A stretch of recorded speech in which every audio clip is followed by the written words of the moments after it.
안녕하세요. 금요사건 파일 디바제식합니다. 여러분 혹시 계획범죄와 우발적 범죄의 차이가 무엇인지 생각해 보신 적 있으신가요? 사전적인 의미에 따르면 계획범죄는 말 그대로 미리 범죄의 대상과 어떻게 범행을 할지 계획한 후에 저지르는 거고, 우발적인 범죄는 순간적으로 이성을 잃어서 저지르는 범죄라고 할 수 있습니다. 그런데 계획적이냐 우발적이냐에 따라서 범행 수법도 다르지만 시신의 훼손도도 다르고 이 현장 모습이 확연히 차이가 난다고 해요. 그렇다면 어떤 범죄가 더 잔혹할까요? 보통은 계획범죄입니다. 대부분이 원한 관계에 의해서 범죄가 발생하기 때문에 아무래도 계획범죄가 훨씬 더 시신의 훼손도가 잔혹할 수 있겠죠. 그래서 경찰이나 프로파일러들은 수사 초기에 이 시신의 훼손도를 아주 중요한 관점으로 두고 수사의 방향성을 잡아갑니다. 지난 2018년 8월 19일 오전 9시 40분쯤이었습니다. 이 사진 속에 경기도 과천 서울대공원에서 오전에 순찰을 돌던 한 직원이 이 장미 언덕 이 주차장과 연결된 이 등산로 쪽 수풀에서 아주 의심스러운 비닐봉투를 발견하게 되죠. 점점 가까이 갈수록 심한 악취가 났고 불길함이 엄습했는데요. 여기에는 검은 봉투 하나와 흰색 봉투 하나가 있었습니다. 그리고 봉투를 열어보니 심하게 부패된 토막난 시신이 들어있었죠. 이때는 8월의 한여름이었기 때문에 시신의 부패 속도는 더 빨랐을 것으로 예상됩니다. 그런데 그 정도가 너무 심해서 사실 육안으로 봤을 때는 사인을 단정 짓기가 매우 어려웠다고 해요. 사건 현장에서 피해자의 소지품이나 범행 도구가 발견되지 않았습니다. 그러니까 일단 이 주근이가 피해자가 누군지조차 알기 어려운 상황입니다. 범죄 심리 전문가들은요, 잔혹하게 토막이 난 이 시신의 상태로 봐서 이거는 면식범에 의한, 원한에 의한 계획범죄 가능성이 높다고 판단을 하게 되죠. 자, 어쨌든 간에 이 사람의 신원을 아는 게 가장 중요합니다. 누군지를 알아야 이 사람과 관계가 좋지 않았던 사람을 찾아낼 수 있으니까요. 부패가 상당했지만 다행히도 시신에는 지문이 남아 있었습니다. 그렇게 밝혀진 피해자는 50대 남성 안 씨였어요. 그는 경기도에서 중국집 주방장 일을 하던 사람입니다. 그런데 안 씨가 약 20년 전부터 가족들과 연을 끊고 살았고, 주민등록상의 주소도 일하고 있는 중국집으로 되어 있기 때문에 실제 거주지는 알 수가 없었다고 해요. 그래서 경찰은 일단 안 씨의 휴대폰 기록을 중점으로 수사를 진행을 했고, 8월 10일 마지막 통화를 한 것으로 확인합니다. 이후에는 통화 기록이 없어요. 자, 그렇다면 사망 시기는 8월 10일쯤이 되겠죠. 마지막 통화가 이뤄진 곳은 안양의 한 노래방 근처였습니다. 그래서 경찰이 주변에 차량 CCTV에서 뭔가 증거를 얻을 수 있지 않을까 생각을 했고 조사를 하던 중에 아주 수상한 차량 하나를 발견합니다. 이 동네 근처에서 아주 늦은 시간인데도 불구하고 전조등이 꺼진 상태로, 그러니까 라이트를 끈 상태로 이동을 하는 차예요. 그런데 이 차가 바로 노래방 주변에 정차했던 것을 확인하게 되죠. 자, 노래방. 이건 실제 그 노래방이라고 알려진 것 같은데요. 차의 주인을 조사해보니까 이게 바로 노래방 주인 변 씨입니다. 그래서 곧바로 경찰은 그를 용의자로 특정하고 추적을 시작했죠. 과천 서울대공원 근처에서 토막 시신을 발견한 지 이틀 만인 8월 21일 오후 4시쯤에 서해안 고속도로의 서산 휴게소에서 이 불을 껐던 그 같은 차량을 이용해서 이동을 하고 있던 변 씨가 체포됩니다.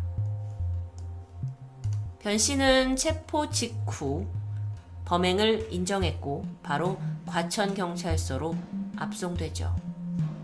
그의 이름은 변경석입니다. 경기도 안양시에서 노래방을 운영하던 평범한 30대 남성이었습니다. 평소 조용한 성격으로 인근 주민들과 친밀한 교류를 하는 건 아니었지만 트러블도 전혀 없었고 전과도 없습니다. 무엇보다 놀라웠던 건요, 이전에 범죄 심리 전문가들이 예측했던 원한 관계에 의한 계획 범죄일 거다라는 게 완전히 틀렸던 거죠. 피해자 안 씨와 범인은 전혀 모르는 사이였습니다. 그러면 우발적인 살인 사건이었는데 그 정도로 시신을 훼손했다? 너무 말이 안 됐는데요. 두 사람 사이에서는 무슨 일이 있었던 걸까요? 자, 그 피해자 안 씨의 휴대폰 기록이 끊긴 8월 10일 새벽입니다. 피해자는 변경석이 운영하는 노래방에 손님으로 방문하게 되죠. 이 노래방은 도우미 여성을 부를 수 있는 곳이라고 합니다. 그래서 안 씨 역시 도우미 여성을 부르게 되는데, 이 조사를 통해서 드러난 정황에 따르면 안 씨가 도우미 여성이 마음에 들지 않는다 하면서 교체를 요청했고, 이 과정에서 두 사람 사이에 싸움이 일어나게 됩니다. 고조되는 분위기 속에서 안 씨가 야, 너 그러면 이렇게 노래방에 도우미를 부르는 것 자체가 불법 아니냐? 내가 이걸 신고할 거야! 라고 협박했고, 이에 분노가 치밀었던 변 씨가 우발적인 살해를 저질렀다라는 건데요. 자, 이렇게만 놓고 보면 물론 이해가 되지만, 아니 방금 전까지 손님으로 들어온 사람을 화가 났다고 죽이고 참혹하게 토막 시신을 저질렀다? 이건 일반적인 케이스와 너무도 다릅니다. 특히나 이 시신만을 봤을 때 시신 안에서 느껴지는 분노가 엄청났다고 분석이 됐거든요. 그래서 전문가들은 사실 이게 아닐 거다. 분명 이 범인 변 씨를 이렇게 격분하게 만든 또 다른 요인이 있었을 거다라고 추측을 할 정도였습니다. 범행을 저지른 후에 변경석은 이 사이트로 지도를 검색해요. 그리고 어디를 가냐? 서울대공원 주변에 수풀이 많으니 시신을 숨기기 좋을 것 같아 보였고, 여기를 유기장소로 선택합니다. 그의 진술에 따른 내용이에요. 그리고 차량을 이용해서 과천에 가서 공원 수풀에다가 시신을 유기하고 다시 노래방으로 돌아오게 되죠. 그리고 나서 그는 범행 현장이었던 노래방을 깨끗이 청소합니다. 여기는 실제 사진은 아닌데요. 깨끗이 정리를 하고 노래방 입구에다가 휴가 중이라고 써붙였어요. 그리고 나서 무려 10일 동안 이 노래방 안에서 머물고 있었습니다. 체포를 당했던 21일에는 바람을 쐬고 싶어서 서해 바다로 향하던 중이었는데 마침 이때 경찰에 체포되게 되죠. 여러분은 쉽게 이해가 되시나요? 범행을 저지른 후에 그의 행동, 이상하리만큼 태연한 것 같았습니다. 심지어 안 씨를 살해하고 이 시신을 훼손할 때 썼던 흉기가 있잖아요. 이 흉기를 노래방 카운터에다 올려놓고 의자 위에다가 그대로 놔뒀다고 해요. 변경석이 저지른 살인사건은 범행 동기도 일단 잘 이해가 되지 않고, 범행 방법도, 그리고 시신 유기를 한 이후의 그의 행동도 모든 게 상식적인 범위를 벗어나고 있습니다. 혹시 이 사람이 그 소위 말하는 사이코패스나 소시오패스는 아닐까요? 혹은 본인조차 모르는 어떤 정신질환을 앓고 있는 건 아닐까요? 그것도 아니라면 정말 전과가 없는 깨끗한 사람일까요? 숨기고 있는 전과가 있는 건 아닐까요? 많은 범죄 심리 전문가들이 다양한 의견을 내놓았습니다. 그런데 그중 가장 주된 의견, 왜 이런 일을 저질렀냐? 라는 것에 대해서 전문가들은 변경석이 사이코패스나 소시오패스가 아니다. 그저 지적 수준 그리고 사회성이 떨어지는 사람이기 때문이라고 분석합니다. 여러분, 이수정 교수님 아시죠? 그 범죄 심리 전문가로서 TV에 자주 등장하시는데요. 그분의 분석에 따르면 이 변 씨의 진술을 듣고 있으면 논리적이지도 않고 파편적인 진술을 하는 것으로 느껴졌다. 이건 지적 능력이 떨어지는 사람이라는 걸 짐작할 수 있었는데, 문제는 본인은 정작 아주 치밀한 계획하에 최선의 행동을 했다고 생각하는 것 같다라고 얘기합니다. 실제로요, 여러분, 조금만 생각을 해볼게요. 먼저 이 변 씨는요, 인터넷 검색을 통해서 그 인적이 드물고 눈에 잘 띄지 않는 어떤 장소를 발견했다고 생각하고 거기에 시신을 유기했습니다. 하지만 여기는 실제로 도로변과 맞닿아 있어요. 아마 제가 첫 번째 보여드린 사진 보시면 바로 앞이 도로변이죠. 도로변과 맞닿아 있고 등산로가 있잖아요. 이 청계산 등산로 입구와 10m밖에 떨어지지 않았습니다. 등산로 입구니까 당연히 많은 사람들이 왔다 갔다 하겠죠. 아주 눈에 띄기 쉬운 장소였습니다. 게다가 낮에는 유동인구도 많고 차량도 많은 곳이에요. 또 한 가지, 시신을 이렇게 유기했을 때 차의 전조등을 끄고 이동했죠. 이렇게 불을 끄고 밤에요. 그러니까 CCTV에서 오히려 눈에 아주 쉽게 띄었습니다. 조금만 생각해보면 오히려 불을 끄고 가는 게 굉장히 쉽게 들킬 수 있는 부분입니다. 하지만 변 씨는 거기까지 미처 생각을 하지 못했고요. 자신은 치밀하게 준비했다고 생각하지만 전혀 그 반대였죠.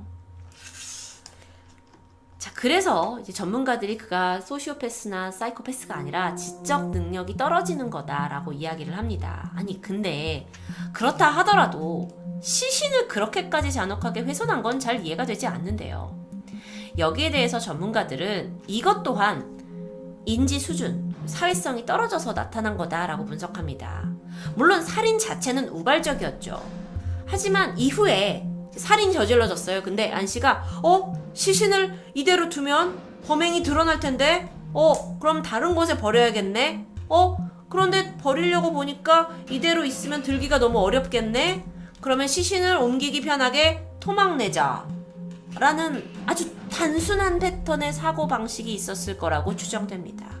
근데 이건 여태까지 한국에서 있었던 우발적인 살인사건에서 보여지는 행동 패턴이 전혀 아닙니다.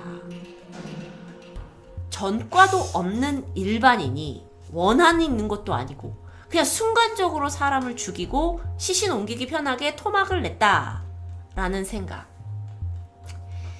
이 외에도 흉기를 잘 보이는 곳에 그대로 뒀다라는 거, 그리고 범행을 저지른 장소에서 10일 동안 머물렀다라는 게 결국 지적 수준이 문제가 돼서 벌어진 일이다라고 분석이 됩니다.